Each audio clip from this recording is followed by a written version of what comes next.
Mercedes Mone made her AEW debut at Big Business, and she's here to give Dynamite the spark that it desperately needs. Even with AEW's botched attempt to recreate the CM Punk rollout by not announcing Mercedes Mone, Mercedes still helped move over 6,000 tickets at the TD Bank Garden despite AEW's promotional malpractice. This compared to around 3,000 tickets sold for Okada's unadvertised debut, with Will Ospreay advertised in the main event. So in other words, Mercedes by herself sold what Ospreay and Okada sold in her first week. Yes, inside the AEW bubble, everything is fine. They just had a successful pay-per-view on the back of Sting. They just had the debuts of Okada and Ospreay, who cares? But AEW didn't tell nobody, so Dynamite bombed coming off one of its biggest pay-per-views ever. All but half its viewership came from people watching backstage at the monitor. The Raw after Ric Flair's retirement did one of WWE's biggest TV ratings ever. For the Dynamite after Sting's retirement, Sting was nowhere to be found and neither was the lineup. But mainstream Mercedes is exactly what AEW needs. So in this video, I'm gonna tell you why she's better than Will Ospreay, why she's more valuable than Okada, and why AEW now has no choice but to take full advantage of a very talented women's division, which could possibly even the odds with WWE. Mercedes Mone, the artist formerly known as Sasha Banks, made her Big Business debut in AEW. That means she's just one video game cover away from being called a nigger, God help her. Tony Khan is sparing no expense in free agency. Currently trying to buy his way out of a slump like the LA Dodgers since 2020, Khan is reportedly paying over $4 million per year for Okada, the AEW version of Shinsuke Nakamura, and that he's a former top New Japan star who's gonna spend his winter years getting them checks in America. For the Europeans watching this, it's essentially David Beckham going to the MLS in 2007, where he was half as good as he once was, but that was still good enough to be one of the best players in the MLS, like Messi in MLS now. Meanwhile, Will Ospreay, who is already working an injury one match in, is a ticking time bomb whose body will not hold up working at the pace he is. It just won't. Mercedes hasn't had the best luck with injury either, but she has far less wear and tear, has the WWE cachet, which shouldn't matter as much in AEW, but it does to Tony Khan because he has an inferiority complex. But most importantly, Mercedes has crossover appeal. I never hear women or casuals talking about Will Ospreay. Ospreay only comes out of mouths that haven't tasted a toothbrush in weeks. But now that Tony Khan has signed Mercedes, she's not just another male wrestler who's gonna check the same boxes and put on great matches with no storyline for a limited audience of jock-sniffing trolls. This is big business, literally, or at least it should be.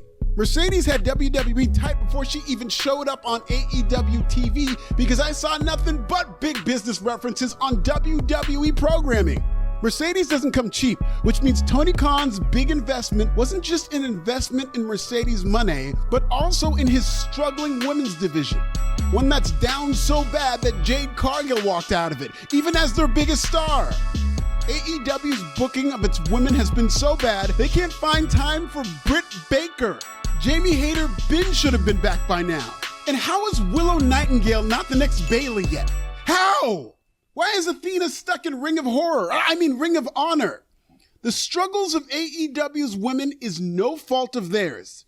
If you really take a look at the women's side of this brand, it's an embarrassment of riches when it comes to talent. Julia isn't even close to her prime, and she was pretty much able to will her way into becoming a star despite being the fourth wheel in a stable filled with established stars. Toni Storm was able to do the exact same thing by going nanners as the delusional Hollywood star. These women have had to take the DIY approach to superstardom for so long, but now they have a lifeline that AEW has to build around in the form of Mercedes Mone. That's the value Mercedes brings that will differentiate AEW in ways that a Stormbreaker or a Rainmaker cannot. Because motherfucker Stormbreaker, fuck a Rainmaker, fuck a Dave Rating. Let me see this bank statement, nigga. All Toni Storm needs is a foil whom fans legitimately hate. And as much as I hate to admit this, The AEW hardcore wrestling fan base hates black women. I'll bet those racist trolls in the WWE gaming comment section are just hardcore AEW fans who only play WWE video games so they can have an excuse to beat up on black women legally.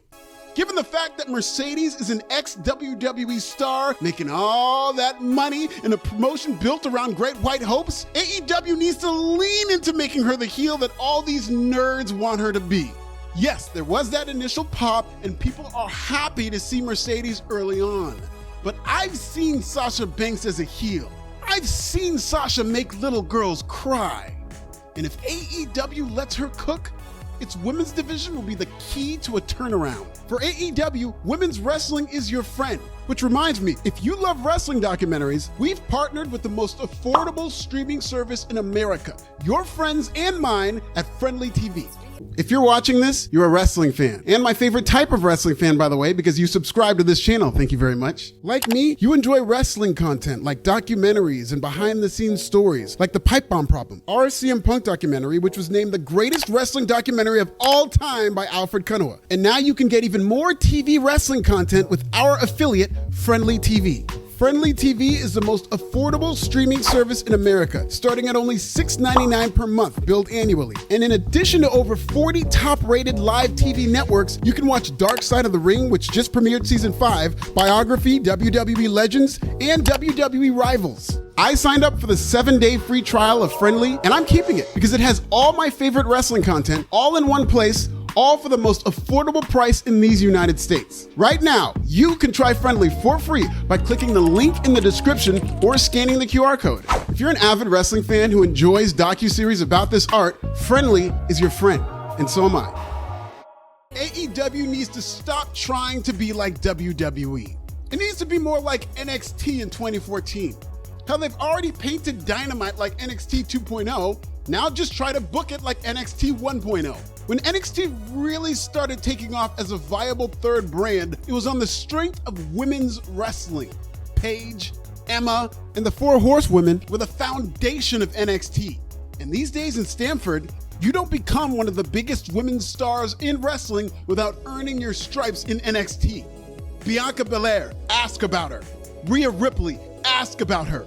Becky Lynch, ask about her. Tiffany Stratton hopped off the bus, went to Australia, and was the biggest star in Australia on a show with Rhea Ripley. Ask about her. Long before NXT, TNA used the women's wrestling formula to build its company around the Gail Kim versus Awesome Kong rivalry.